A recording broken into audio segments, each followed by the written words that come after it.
Now, I can take some questions from the media. Thank you. Channel 4 News. This morning, Cressida Dick said that in the light of the attack over the weekend, absolutely we need to look at having more police, more forensics, more intelligence officers. Do you agree? And would that mean you were wrong to cut numbers? Well, Cressida Dick has said that the Metropolitan Police are well resourced, and they are. She said they have very powerful counter-terrorism capabilities, and they do. We have protected counter-terrorism policing budgets. We've funded an uplift in the number of armed police officers. And from 2015, as I said in my speech, we're protecting police budgets. And that is despite the fact that Jeremy Corbyn's front bench suggested that police budgets should be cut by up to 10%. We hear talk of extra police officers on the street. They're not extra. They're officers that have had their rare leave days cancelled.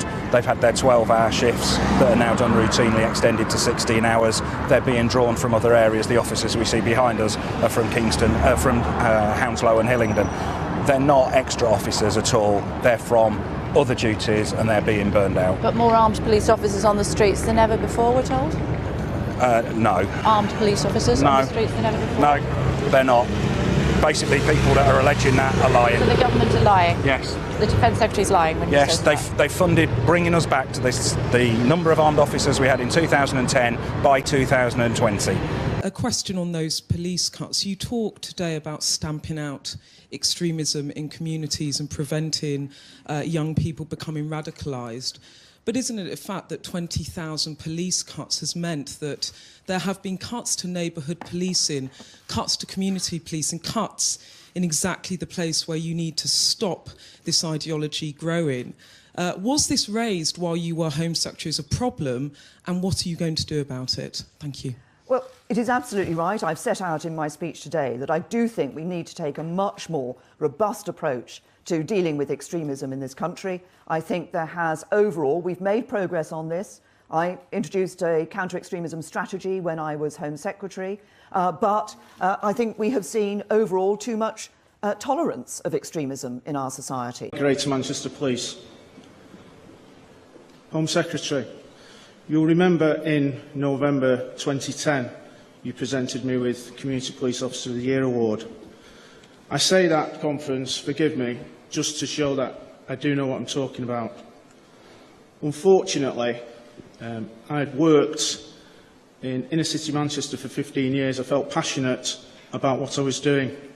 In 2012, I had to leave. I couldn't take it anymore because the changes that have been imposed have caused community policing to collapse.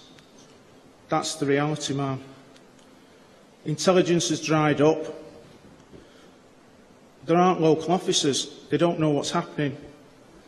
They're all reactive. There's no proactive policing locally. That is the reality, ma'am. And Mark Rowley just mentioned neighbourhood policing was critical to dealing with terrorism. We run the risk here of letting communities down, putting officers at risk and ultimately risking national security. I'd ask you to seriously reconsider the budget and the level of cuts over the next 5 years. Thank you very much. Andy Bell, 5 News. Prime Minister, you accused those who were concerned about police cuts of crying wolf. Do you accept now that you were wrong to say that they were raising legitimate concerns? And do you commit to restore those 20,000 police officers that were cut since 2010? This weekend, the Federation warned that spending reductions mean that we'll be forced to adopt a paramilitary style of policing in Britain. Today, you've said that neighbourhood police officers are an endangered species. I have to tell you that this kind of scaremongering does nobody any good. It doesn't serve you, it doesn't serve the officers you represent, and it doesn't serve the public. I have answered the question about policing, but I'm very happy to repeat what we have been doing in policing, which is we have been protecting counter-terrorism policing. We've provided funding for an uplift in armed policing. We have, from 2015, we're protecting police budgets. As I said, the Labour Party Jeremy Corbyn's front bench said that police budgets could be cut by up to 10%. We said no, we're going to protect those budgets. There's loads and loads of things outside the immediate control of the police that need to be being done there, and nothing's being done. In fact, funding's being taken away from all those bodies. There needs to be diversionary activities, there need to be community groups getting involved. Money's being taken away from them directly and indirectly via local authorities. All of those things are not happening. That leaves the police with trying to deal with the symptoms.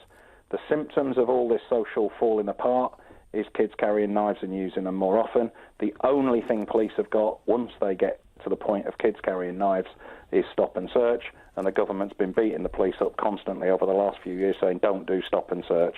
Stop and search has plummeted, knife crime has gone up. We all knew it was going to happen. We've warned about it. The government, and Theresa May personally as Home Secretary, has not listened. In fact, quite the contrary, she's told us we're crying wolf and we're scaremongering. In 2015, Theresa May was warned by the police that her cuts to police numbers would lead to a paramilitary style of policing. She accused them of crying wolf. They were right and she was wrong. No, I don't accept that. We haven't seen a paramilitary style of policing. Well, soldiers on the streets? We're seeing more armed officers on patrol, but those armed officers... And soldiers? No, they're not patrolling. Those armed officers are out on patrol. We have replaced those that were doing static guarding, standing outside power stations or foreign embassies or the Houses of Parliament. Because there aren't enough police. They have been replaced, freeing up more armed police officers to go out on patrol, protect the public in crowded spaces like railway stations and shopping centres and sporting events. But those are police officers and not troops. The troops are only doing static guarding duties. The point of the Cry Wolf story is that there was, in the end, a wolf. That is what's happened. No, I don't accept that. Police have got a role in education and all of that, but that's not their primary role. We haven't got enough cops to actually put people on the street. That's the main problem, really. The streets have been lost, and I would put it as strongly as that. The streets of London have been lost because there are not police officers patrolling. Why? Because police officers have been cut. Not many numbers in relation to London, but those that have been lost off the front line. But 30% of police staff doing all the backroom things have been lost. So lots of the cops that we theoretically still have aren't on the front line. Good As a evening, Martin. serving police officer, I've been witness to the devastating effects of police cuts during your time as Home Secretary. And now, after the horrendous terrorist attacks in Manchester last Monday, we have seen the need to draft in the military. What promise can you make to increase the number of police officers? And can I ask you to provide us with a specific number of how many extra police officers will be recruited under your government and how you propose to fund it? Well, Martin, as a serving police officer, obviously you'll be aware that we have police and counter-terrorism police. We've been very clear that we have protected the budgets for counter-terrorism policing, and we're currently protecting overall police budgets as well. And we're ensuring that we're putting money in to enable the police to address what are actually different ways, as you will know, different types of crime. Crime is changing and policing will be changing in the future. It's why we're putting more money, for example, into cyber policing, because increasingly we see those as the sort of crimes that are having to be addressed. Do you think, I mean, you're a former Detective Chief Inspector, do you think current police officers would privately say the same as you? Yeah, they say it all the time to me. They're rushing about from job to job, very little proactivity, hardly anybody on safer neighbourhoods patrols. So the only cops you see on the street, think about it, the only cops you see on the streets are in cars whizzing from job to job.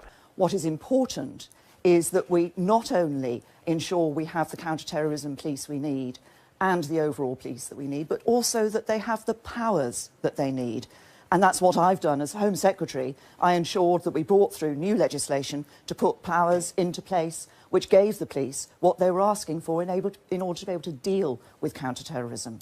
I'm being told that regularly there are emergency calls not even getting a response there, for the simple reason that even the response teams haven't got enough to go from call to call to call, let alone do anything proactive. To clarify for Martin, when you became Home Secretary, the staff numbers of police were 141,850. That's September 2010. What are they now? 124,000. So that's down 20,000. That's what he's talking about. And armed officers was nearly 7,000 in March 2010, and now We're currently having an uplift in the number of armed officers. We agreed that not just the normal armed officers should be increased, but actually the counter-terrorism specialist officers they were as well. cut over 6 years, and you've had to put them back up. Was that a mistake? What we had to do when we came into government in 2010 was to ensure that we were living within our means, and that was very important because of the economic situation we'd inherited. You cannot protect the public on the cheap. The police and security services must get the resources they need, not 20,000 police cuts. Theresa May was warned by the Police Federation, but she accused them of crying wolf. As Labour has set out in our manifesto, we will recruit another 10,000 new police officers, including more armed police, who need to be properly rewarded, as well as 1,000 more security service staff to support our communities and help keep us safe. Now, what we need to do in policing terms is ensure it's not just about the numbers of police. People often focus on the numbers of police. It's actually about what the police are able to do and how they are being deployed on our streets. As I say, in counter-terrorism policing, we have protected those budgets and we're currently protecting police budgets. But crime is changing.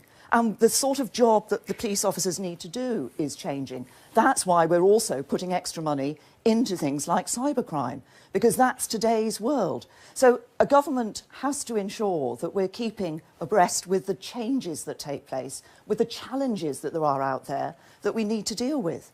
And of course the terrorist threat is severe. That's where it is at the moment. But that's why we ensure that our police, our security service, have that counter-terrorism budgets. We are increasing the budgets for our security services as well, but also that they have the powers they need to do the job. It has plummeted. I mean, if you look at the graphs, it is absolutely plain as a pikestaff that stop and search has gone down and knife crime and other street crimes have gone up. Everybody knew it. Everybody that knows anything about policing said it would happen. The academics, the critics, the politicians all said, no, you're crying wolf, you're scaremongering. I'm afraid everything we predicted has happened, is continuing to happen, and what we're predicting now is it's going to get worse, and it's going to be almost impossible to put the cat back in the bag, will happen as well. Nobody is listening. This government, and Theresa May in particular, have been criminally negligent with the safety of the public, and they're getting away with it. I appreciate you're protecting the budgets, but we still need the staff to carry out the role of a police officer of keeping the public safe. OK, well, let's move on to Philip. Are you saying they're to blame for this young boy's life being taken? I would go so far as to say, not directly, obviously, but in general terms, they have got blood on their hands. They have played fast and loose with the safety of the public. They have been warned. They have known they've been warned. They have rejected the warnings, crying wolf, scaremongering, specifically over a period of years, and it is all now happening. If that isn't something they're accountable for, I really don't know what is. And Laura. Prime Minister, the most direct experience that members of the public see in terms of efforts of a government to keep us safe is the number of police on the streets. On your watch as Home Secretary, the number of armed police officers fell. It's still lower than it was in 2010. The number of officers fell in total by 20,000, as we've been hearing. And also control orders that monitored terrorists were watered down. Now, if you mean what you say this morning, that this election should be about leadership and it's your #1 priority to keep the public safe, would it not be leadership to say that you would reverse those cuts? You mentioned the control orders there, Laura. Of course, the control orders were being knocked down in the courts. And that's why we had to look at the issue of control orders, but ensured that the police and the security services had powers in their remit to be able to deal with people who would do us harm. Prime Minister, Adam Bianco from Business Insider, you've said this election is about leadership. Your own leadership has been called into question this morning by your former colleague, Steve Hilton, Director of Strategy under David Cameron, who said that you were responsible for these recent attacks. What is your response to him? I think, I have to say, I don't think I'm the only person in Westminster who has found themselves on the receiving end of a few comments from Steve Hilton. Rather than talk about all the successes, the point that Susanna made is surely a very important one, isn't it? Here we have Theresa May, who is expecting us to vote for her in 3 days' time, who, when she was Home Secretary, presided over a draconian, savage succession of budgetary cuts with the police, reducing numbers by 20,000, dramatically reducing our armed police as well. And when she was... No, she didn't do that. That's not true. That is not true. So the number... OK, well, to clarify then, do we have more or fewer armed police now than we did in 2010? We have protected the counter-terrorism budget, which meant that specialist officers have been protected, and we have increased in real terms. But let's wait a minute. back to the point. Wait a minute. You challenged me, so let me just ask you. You we said are that you said recruiting more specialist officers. Let me ask you a very simple question. Do we have more or fewer armed police than we had in 2010? We have protected counter-terrorism policing. Do we have more or fewer armed police than we had in 2010? An increase in the budget for counter-terrorism policing. But let's go back to Saturday night. No, can you please just answer the question, please? You challenged me when I said that there had been a cut in armed police. I'm simply asking. I would like to ask you one more time. I want a straight answer. Do we have more or fewer? Do we have more or fewer? I will try one more time. Do we have more or fewer armed police than when Theresa May became Home Secretary in 2010? We more have or less? Seen a protection and an increase in the budget for counter-terrorism policing. Do we have more or fewer armed police than we had in 2010? Police officers on the street. Why can't you answer a straight question? And Minister, making sure that we review our counter-terrorism strategy. With the greatest of respect, we need to feel secure in this country in the knowledge that whoever's in government after Thursday has a clue about what is happening. Either you don't want to confront the reality of police cuts, either you don't know whether armed police... You're being too simplistic in suggesting that it's just about the number of police officers. There will be many who argue that Theresa May's cuts mean she now has the blood of our civilians on her hands. What worries me about you is that you, even when asked a simple question about whether the number of armed police in this country has gone up or down since Theresa May became Home Secretary 7 years ago, you don't answer that question, either because you're embarrassed by the answer or you simply don't know. Which one is it?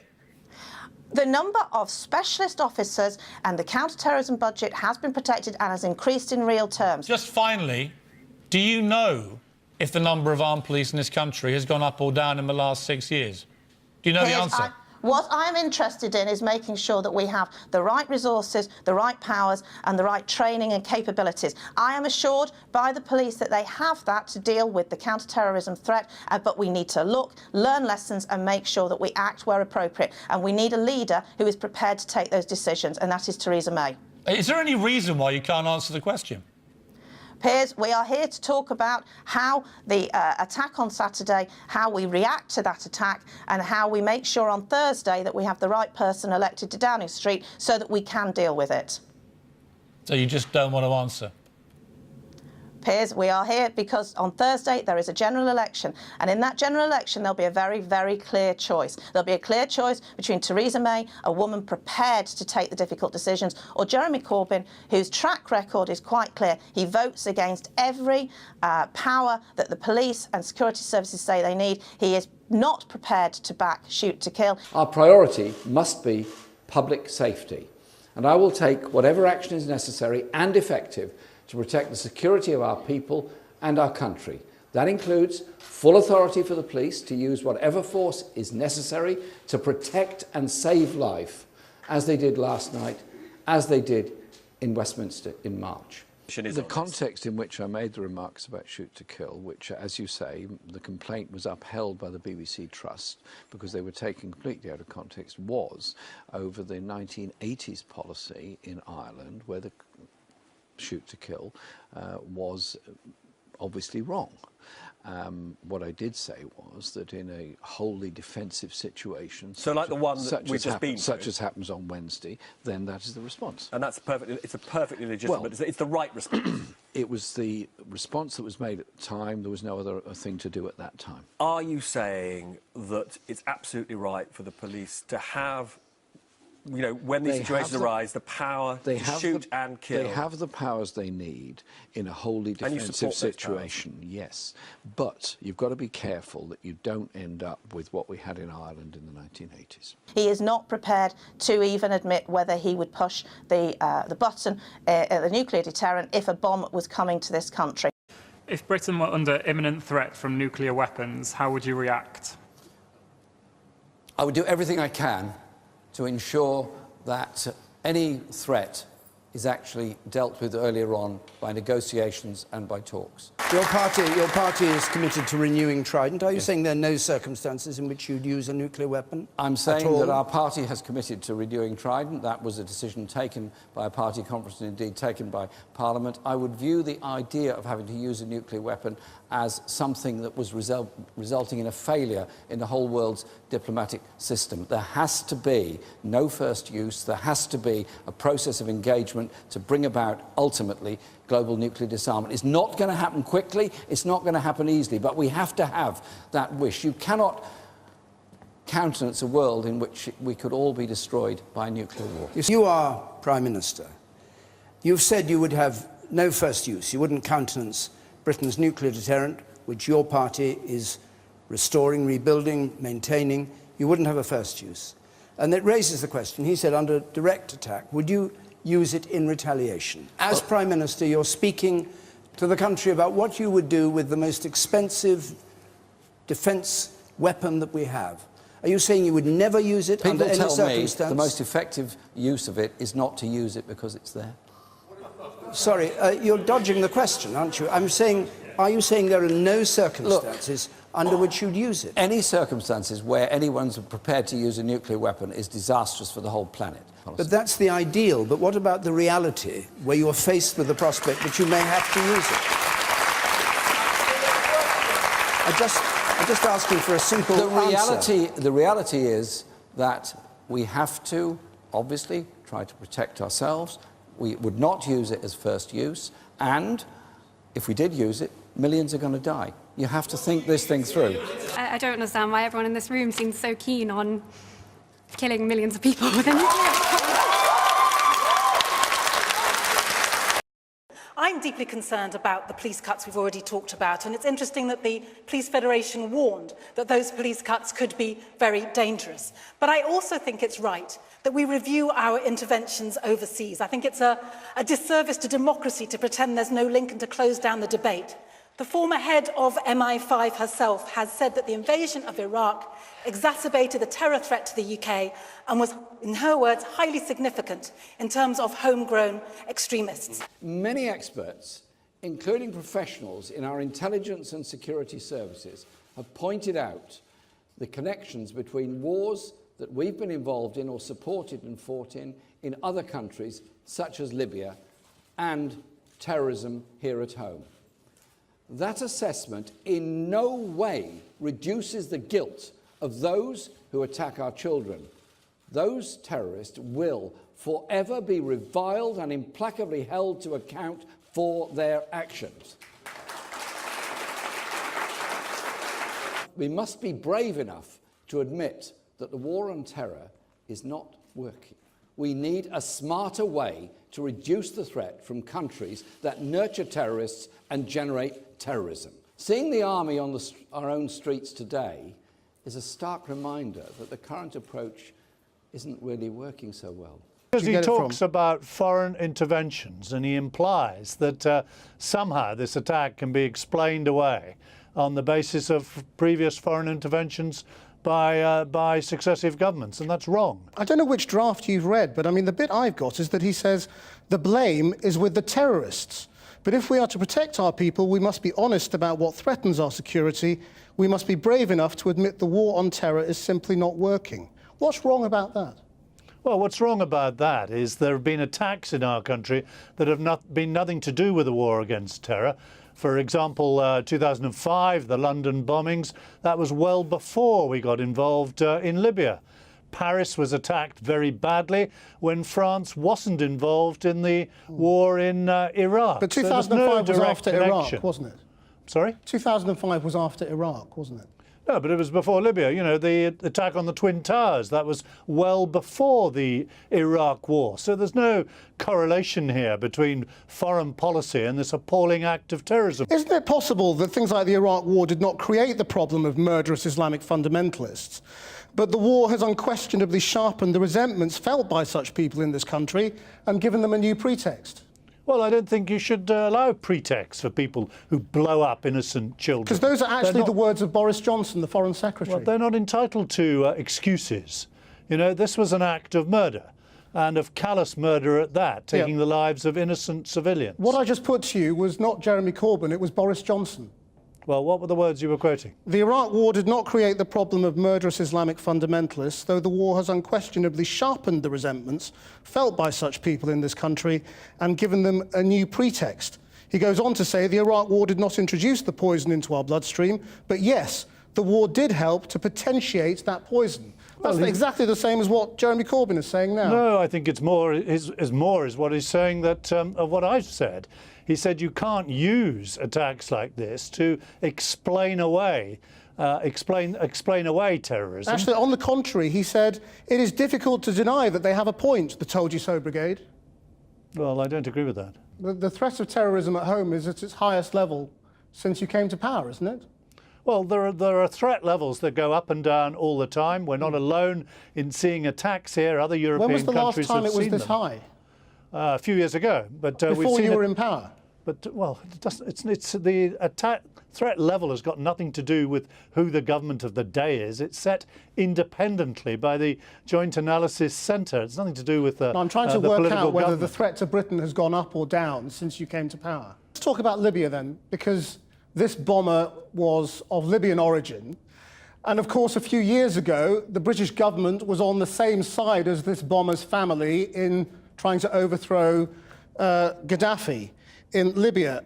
Last year, the Foreign Affairs Select Committee, which is chaired by one of your colleagues, Sir Crispin Blunt, a Conservative, said that the result of the Libyan policy, which was not informed by accurate intelligence, was the growth of Islamic State in North Africa.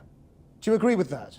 No, they're not wholly right. ISIL, in fact, has been defeated in the city of Sirte, that it was its stronghold. There are still some ISIL factions in Libya, but there are lots of other warring groups in Libya. And let's remember that Mr. Abedi's father was given refuge in this country because he fled Gaddafi's regime much earlier, before any British intervention. Britain is in very real, clear and present danger from terrorism, both from within and from without. But only a fool or a knave would seek to separate British foreign policy from that danger of terrorism. And the Mayor of London, I'm afraid, is a fool, and the Prime Minister is a knave. Only an idiot could imagine that, as Ken Livingstone just pointed out in that report, that if you go around the world invading and occupying other people's countries, that you're not going to generate a real danger to yourself, blowback, as Ken called it. But we've gone one step further now. In Syria, as before in Libya, we're actually giving guns and money to the very terrorist extremists who are attacking us on the streets of our own capital city. It must be a policy which virtually qualifies as insanity. I have to take my word for it. You have the video of the murderers in Woolwich themselves telling us why they were doing it.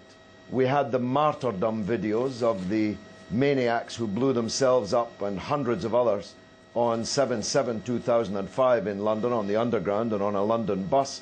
And they too told us why they were doing it.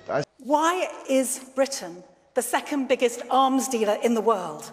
Why are we selling to 22 of the 30 countries on the government's own human rights watch list? Why did we make 10 times more in arms sales to Saudi Arabia than we gave to Yemen in aid? Amber I genuinely wonder how you sleep at night knowing I those will make figures. no apology for being a government that wants to defend this country. We will make sure that our defence budget is well funded. We will do that by having a strong economy. You were selling arms to Saudi Arabia. We will have to make Arabia. sure that we can do that by having a strong industry. Arms sales to Saudi Arabia cannot be justified on the grounds of this being good for industry. No, this is Saudi absolutely leading Saudi to many, many Saudi has question. What happens in Afghanistan is so vital to our national security, to the people like you walking the streets in London and the UK. But it's having the opposite effect. It's making us more imperiled. Our situation is more dangerous. The more we attack and invade other people, the more we arm and finance extreme Takfiri fanatics who beheaded a Christian bishop, if people can hear me, beheaded a Christian bishop just yesterday and videoed it in front of women and children watching it and put it up on the internet whilst chanting the name of God.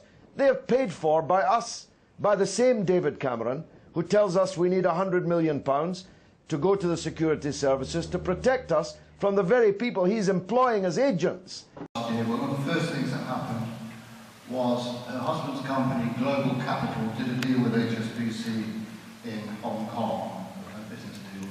And then she was in Saudi Arabia in April of this year, selling arms to BAE Systems and doing another deal for HSBC because Saudi Arabia are doing a share sale of their national oil reserves. HSBC have got the job because Theresa May went there. Saudi Arabia are the country responsible for IS and they support IS. We supply arms to Saudi Arabia through... Awfully sorry, but this is the subject that we're on at the moment, which is about... We're talking about Manchester. That is why MA5 was sending kids from Manchester to Libya. Am I being censored? Okay, right, soft on crime, soft on the sort of causes of crime. They want to abolish the Serious Fraud Office, which is independent, so that Amber Rudd can then be in charge of prosecutions through the National Crime Agency. Sorry, which is the personal attack I wish to avoid. Why? I'm sorry. Come on. Come on. This is censorship. I have suffered censorship for 10 years. None of people don't know about these things because of censorship. And I am shocked that Jeremy Corbyn, just in 2011, boasted that he had opposed every piece of anti-terror legislation in his 30 years in office. And I really think he must be held accountable for that, because I find it chilling. Can I just remind you that in 2005, Theresa May voted against the anti-terrorist legislation at that time. And she voted against it, as did David Davis, as did a number of people that are now in your cabinet, because they felt that that legislation was giving too much executive power. My opposition to anti-terror legislation isn't opposition to protecting us from terrorism. It is simply saying there must be judicial oversight over what is done in our name. And I have to say that many will view with grave concern the fact that as recently as August, the leader the Labour Party have just elected was asked 5 times in an interview to condemn IRA terrorism, and 5 times he failed to do so. But let me understand what you stand for and what your view is, for example, towards the IRA. Were you sympathetic to what they were doing? My point was always that there had to be a political peace process to avoid the violence, avoid the bloodshed, and avoid the deaths. And it was that whole direction that I wanted things moved in. And as I said earlier, the great achievement of the 2 ceasefires and then the Belfast Agreement is something that we can all move forward. But do you condemn what the IRA did? I condemn all bombing. It's not a good idea. It's terrible what happened. I condemn all the bombing by both the... Engaged in Northern having Ireland. Open support for the IRA. You You really can't just go around making this stuff up. There's an election on, and people need to make decisions on the basis of the truth. You've just said, for example, that I want to negotiate the future of the Falklands. That is bollocks. I did not. Just say it again, come on. You have backtracked as Prime Minister. You backtracked when you became leader of the Conservatives and then immediately Prime Minister after the EU referendum. You said you wouldn't call an election, and you did. Let me make this very clear, because again it's very important. Under current law, the next election will be in 2020. No ifs, no buts, no snap elections, no changing the law. Under you, is that absolutely certain? that we're not going to see an election before 2020? I'm not going to be calling a snap election. I have just chaired a meeting of the Cabinet where we agreed that the government should call a general election to be held on the 8th of June. And then you are here calling an election and refusing to take part in debates, refusing to answer people's questions, refusing to talk to Jeremy Corbyn. And you've backtracked on your social care policy, and your entire manifesto has holes in it, and everyone else can see that. Lies in the health of its workforce. How do you justify the chronic underfunding of the NHS that I see at work, considering that we now have one of the lowest budgets according to GDP?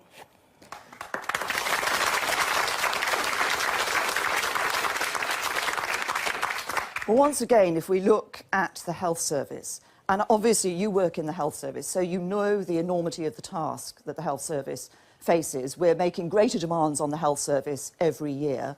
The overall figure is we're spending over the 5 years up to 2020, we'll be spending £500 billion in total on the National Health Service. And we do need to make sure that money is being spent well, of course. So we are increasing the funding into the health service and will increase funding into the health service in the future. That's why we're ensuring that we are putting more money into the NHS and more money for the future, as well as what is happening at the moment. We want that first-class NHS, but we can only do that if we have a really strong economy to pay for it. I see a lot of efficiency savings that are actually cuts. I see hospitals closing. I see staff that are at their wits' end because they can't give the care that they want to give. I'll believe it when I see it. NHS trusts are in a financial crisis. According to NHS providers, it seems to be the worst financial crisis in NHS history. 80% of acute hospitals now in deficit. There was a time in 2010 when the NHS was in surplus. What's happened? Remind the right honourable gentleman that what has happened in relation to funding of the NHS is precisely this.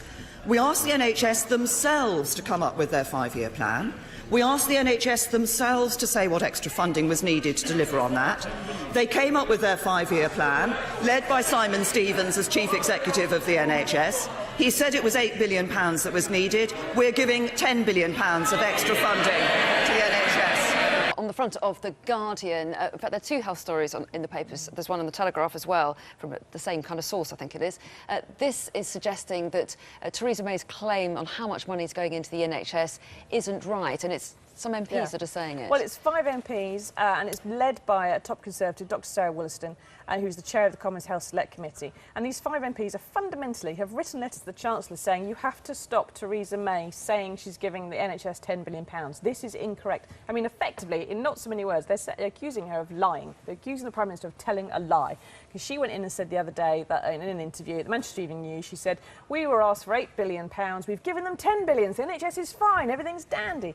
And the MPs are saying, look, the only way you can come up with this £10 billion figure is if you completely disregard maths and actually how you get at these things. Because there's £3.5 billion which has come from cuts. There are cuts to the social care budget and the DWP.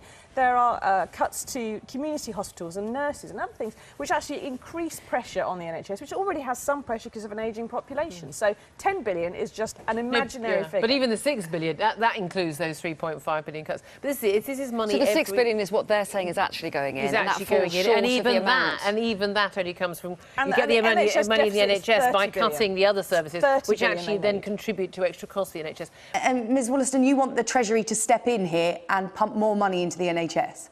That's right. In fact, what we're looking at is that 10 billion figure and making the point that you can only arrive at that if you add an extra year to health spending, if you're transferring money from other budgets that people would normally consider health, like public health and health education and training, and you change the date at which you calculate real terms increase in funding. And the reason it matters is that it gives an impression that the NHS is awash with cash, which clearly isn't the case, as highlighted by the other points on the in the Telegraph today. Well, first of all, on the NHS, we are actually putting more money into the NHS. I mean, the overall figure between 2015 and 2010 is, 2020 is £10 billion more going into the NHS. Did say it needed a minimum of £8 billion extra over this Parliament to cope with additional costs. That's because the population is getting older and getting bigger. That also relies on the NHS finding another £22 billion in efficiency savings. Now, Theresa May's £10 billion also includes spending that's already happened, which isn't covered by what the NHS asked for. So the government is really putting in an extra £8 billion over this Parliament. That was confirmed by NHS England Chief Executive Simon Stevens this week. Even then, this doesn't go as far as the NHS asked. The NHS said for this figure to be enough, it also needs to see commitments to social care, prevention and public health. But the government's commitment refers only to the budget of NHS England, which doesn't cover areas like public and sexual health, where spending is expected to fall overall. Meanwhile, spending on social care is expected to fall short of what is needed. So, taking inflation into account, total health spending in England will only rise by £4.5 billion over the same period, which is about half of what Theresa May is saying. You've said the Tory party is working up credible policies, but what is the point of sticking to an immigration target that many of your colleagues think is unworkable? Some people even think it's pointless. And when you were in charge as Home Secretary, it's a target that has been missed for 6 years. What we saw in immigration figures was it started to come down, then they did go up, and now they're starting to come down again. What we will have when we leave the EU is the... Yes. Jeremy, I'm not sitting here saying it wasn't. I'm accepting. Is it true that you said that one judge had ruled that somebody couldn't be deported because they had a cat? Yes, that was a case that's been reported. We've just had a statement from the judiciary saying that's not true. Well, that was a case that was identified and that was reported. Have your researchers done their homework on this? Because we've been told it actually didn't happen. Well, Andrew, I have not seen the statement that has come to you from the judiciary. Obviously, I would look at any statement that the judiciary made about this. We'll see if we can get it around while we're on air. We all know the stories about the Human Rights Act. The violent drug dealer who cannot be sent home because his daughter, for whom he pays no maintenance, lives here. The robber who cannot be removed because he has a girlfriend. The illegal immigrant who cannot be deported because, and I am not making this up, because he had a pet cat. That is why I remain of the view that the Human Rights Act needs to go.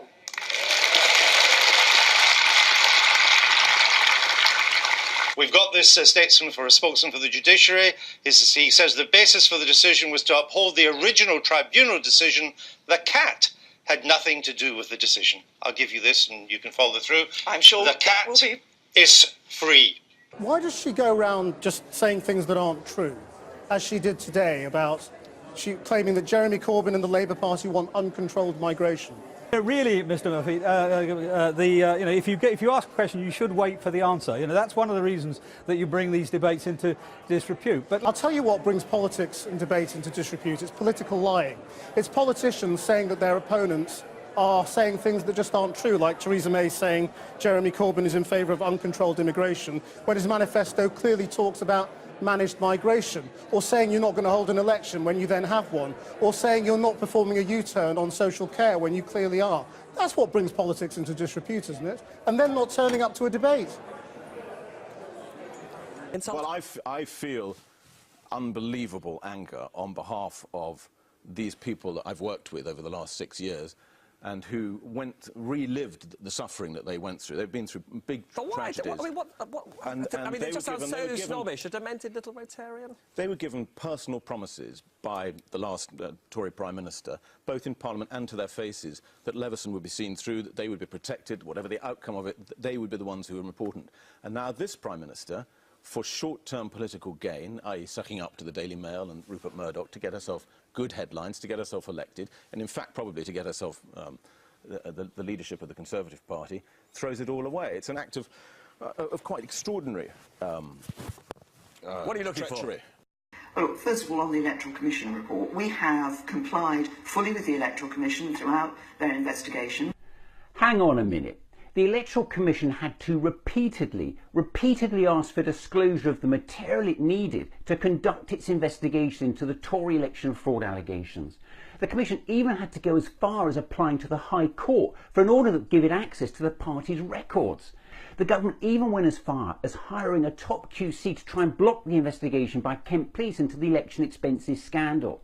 Now ask yourself, on what planet does that constitute full cooperation with the Electoral Commission? What the Prime Minister said is simply not true. Now, if we can't trust Theresa May to tell us the truth on something like this on national television, how can we trust her to keep us truthfully informed on anything else? OK, I voted Conservatives originally because I thought you were going to be the better chance for me and my children. You're about to cut tax credits after promising you wouldn't. I work bloody hard for my money to provide for my children, to give them everything they've got, and you're going to take it away from me and them. I can hardly afford the rent I have to pay. I can hardly afford the bills I've got to do, and you're going to take more from me. All right. Shame on you! Clearly there are some people who are worried that you have a plan to cut child credit and tax credits. Are you saying absolutely as a guarantee to me, that child would never benefit, happen? First of all, child tax credit we increased by £450. And it's not going to fall? Not going to fall. Theresa May was told about a Trident test missile misfiring. That's according to her spokesperson. Earlier, the Prime Minister had refused to say whether she'd been aware of the failure ahead of a parliamentary vote on whether to renew Britain's nuclear deterrent. May faced some uncomfortable questions during an interview with the BBC. Did you know that misfire had occurred? Well, I have absolute faith in our Trident missiles. Did you know about it when you told the House of Commons? And the issue that we were talking about in the House of Commons was a very serious issue. Did you know? There are tests that take place all the time. In a recent report, the Sunday Times claims the UK government covered up an alarming failure of a nuclear missile test just weeks before the vote on the system's renewal. If I was sitting in Brussels and I was looking at you as the person I had to negotiate with, I'd think, she's a blowhard who collapses at the first sign of gunfire. Isn't that right? Prime Minister yesterday said she was calling a general election because Parliament was blocking Brexit. But 3/4 of MPs and 2/3 of the Lords voted for Article 50. So that's not true, is it? And a month ago, she told her official spokesman to rule out an early general election, and that wasn't true either, was it? She wants us to believe that she is a woman of her word. Isn't the truth that we cannot believe a single word she says?